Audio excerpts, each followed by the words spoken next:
Assalamualaikum warahmatullahi wabarakatuh.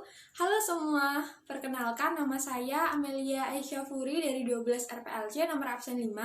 Di video kali ini saya akan menjelaskan tentang pengertian dari DBMS, DDL, dan juga DML. Simak baik-baik ya videonya. Pengertian DBMS, DDL, dan DML. Pengertian DBMS. Apa sih itu DMS? DMS adalah suatu sistem atau software yang dirancang khusus untuk mengelola suatu database dan menjalankan operasi terhadap data yang diminta oleh banyak pengguna. Macam-macam DBMS. Pertama ada MySQL. MySQL adalah salah satu aplikasi yang termasuk vendor DBMS yang merupakan salah satu aplikasi umum dan paling banyak digunakan oleh pengguna data maupun para programmer. Salah satu alasan mengapa MySQL banyak digunakan karena aplikasi ini terkenal sebagai open source atau gratis. Jadi, Anda tidak akan dikenakan biaya apapun ketika mengunduh maupun juga mengoperasikannya. Yang kedua ada PostgreSQL. Salah satu alasan mengapa banyak yang menggunakan PostgreSQL adalah karena fiturnya yang tersedia dalam jumlah banyak sehingga akan memudahkan pengguna atau programmer. Salah satu yang menjadi keunggulannya adalah kemampuannya untuk menyimpan data yang berupa objek geometrik, yakni garis, titik, poligon, atau area, dan lain sebagainya. Ketiga, MariaDB.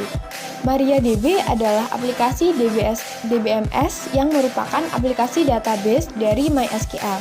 Aplikasi ini tercipta melalui inisiatif oleh para pengembang atau developer yang mana sebelumnya mereka menggunakan MySQL.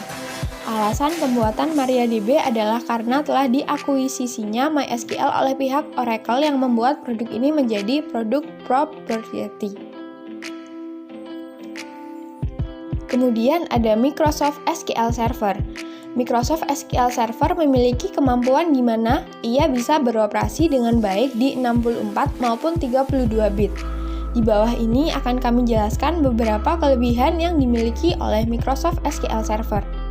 Pertama, ada kinerja yang sangat baik pada sistem operasi Windows. Kedua, memiliki sistem software database.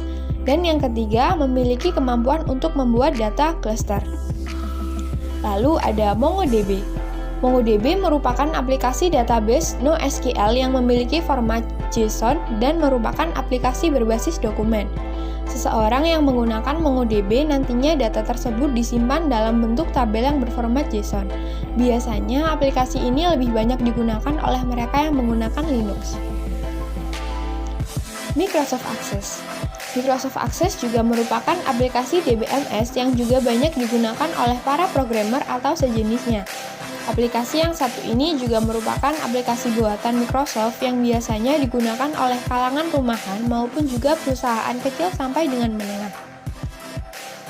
Lalu ada Navigate. Navigate merupakan aplikasi database yang juga merupakan pengembangan dari MySQL. Jadi, aplikasi ini memiliki fitur dan tampilan yang tidak jauh berbeda dengan MySQL, maupun aplikasi sejenis yang juga berasal dari pengembangan MySQL. Yang terakhir ada Oracle Database. Oracle Database menyediakan berbagai fitur yang lengkap, bahkan lebih lengkap dibandingkan dengan aplikasi lainnya. Beberapa keunggulan yang dimiliki oleh Oracle Database antara lain, pertama, memiliki kemampuan cluster server, multi-platform, dan juga pengolahan data yang tepat dan cepat. Pengertian XAMPP. XAMPP adalah sebuah paket perangkat lunak atau software komputer yang sistem penamaannya diambil dari akronim kata Apache, MySQL dulu atau MariaDB sekarang, PHP dan Perl. Sementara imbuhan huruf X yang terdapat pada awal kata berasal dari istilah cross-platform sebagai simbol bahwa aplikasi ini bisa dijalankan di 4 sistem operasi berbeda seperti iOS Linux, iOS Windows, OS Linux, OS Windows, Mac OS, dan Solaris. Cara install XAMPP di laptop dan PC. Instalasi XAMPP. Langkah pertama, Anda harus menyiapkan file XAMPP terlebih dahulu dengan cara mengunduh lewat link berikut.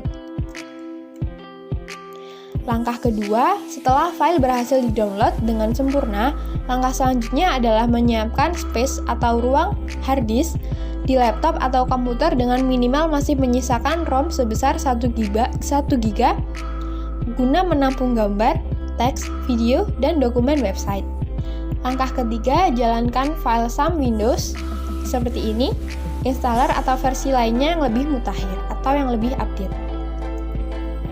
Langkah 4, akan ada jendela baru yang terbuka sebagai indikasi dimulainya proses instalasi. Pada proses ini, Anda akan diminta untuk memilih bahasa Indonesia atau English. Pilih saja yang bahasa Indonesia, kemudian klik Next. Langkah 5, setelah itu Anda akan diminta untuk memilih komponen yang akan digunakan. Standar untuk server web berbasis CMS WordPress menggunakan MySQL, FileZilla, FTP Server, dan Apache, sedangkan dari bahasa pemrograman bisa menceklis pilihan PHPMyAdmin, PHP, dan Perl. Kemudian klik Next.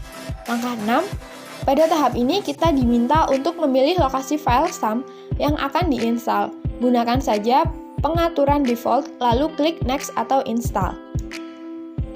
Langkah 7, tunggu beberapa menit sampai proses instalasi SAM selesai, yang ditandai dengan bar progres seluruhnya berubah menjadi warna hijau.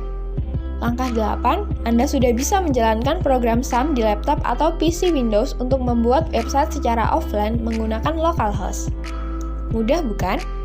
Lalu, ada cara akses MySQL dengan localhost. Mengakses MySQL, pertama Anda harus melakukan instalasi SAM. SAM dapat diperoleh secara gratis baik untuk sistem operasi Windows, Linux, ataupun OS X. Anda dapat melakukan download di HTTP ini, bisa di-copy, pilih versi SAM yang sesuai dengan versi PHP kamu.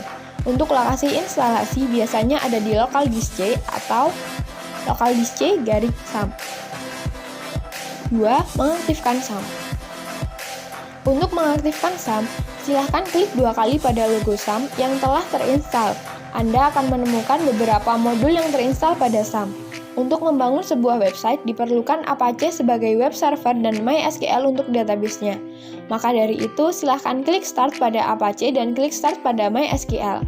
Tunggu hingga service berjalan. Biasanya terdapat tulisan Running.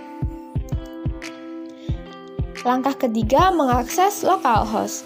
Cara membuat database MySQL localhost PHPMyAdmin SAM sudah dapat dilakukan. Sekarang saatnya mengakses localhost.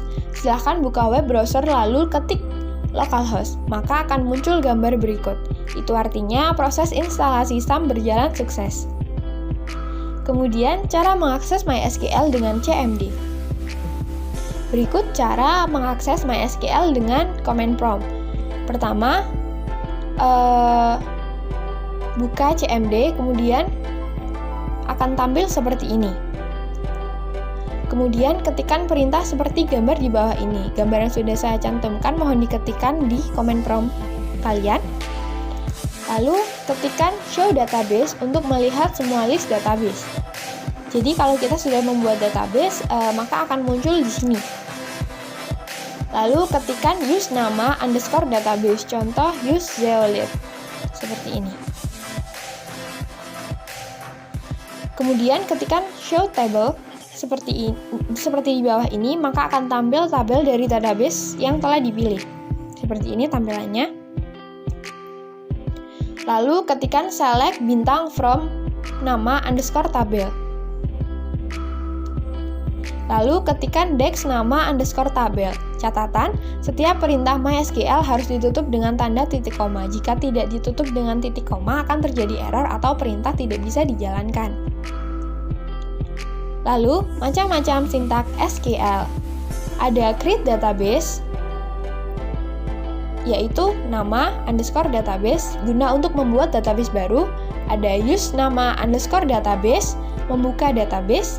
Show database, menampilkan database. Drop database, nama underscore database, menghapus database. Seperti ini ya penulisannya, jangan sampai salah. Karena jika penulisan salah, perintah tidak akan terjalankan. Aturan penulisan DDL. DDL atau Data Definition Language DDL dapat digunakan untuk mengoperasikan suatu skema struktur pada sebuah database. Perintah utama yang dapat digunakan pada DDL atau Data Definition Language adalah seperti create, rename, alter, drop. Contoh pertama, create tabel buku underscore purpose dalam kurung ID integer primary key, kode buku underscore buku varchar dalam kurung 20, 0, judul buku underscore buku varchar dalam kurung 225, not 0, tanggal underscore terbit, date 0, tutup kurung, titik koma. Contoh 2, alter table buku penulis varchar dalam kurung 100, titik koma, alter table buku drop kolom judul underscore buku, titik koma. Kedua ada DML, Data Manipulation Language. DML adalah sekumpulan perintah yang digunakan untuk melakukan pengelolaan database seperti membuat baru, menambah, menghapus, dan menampilkan. Perintah utamanya adalah seperti update, delete, insert, select. Contoh, select bintang from buku, titik koma. Contoh 2, update buku set judul underscore buku sama dengan programmer where ID 1123, titik koma. Contoh 3, insert into buku dalam kurung ID, kode underscore buku, judul underscore buku, tanggal underscore terbit, tutup kurung. Values dalam kurung 1124, KOD2 designer 2013 01 11. Terima kasih semuanya. Itu tadi yang bisa saya sampaikan di dalam video. Apabila ada salah kata dan salah kalimat dalam pengucapan, saya mohon maaf yang sebesar-besarnya.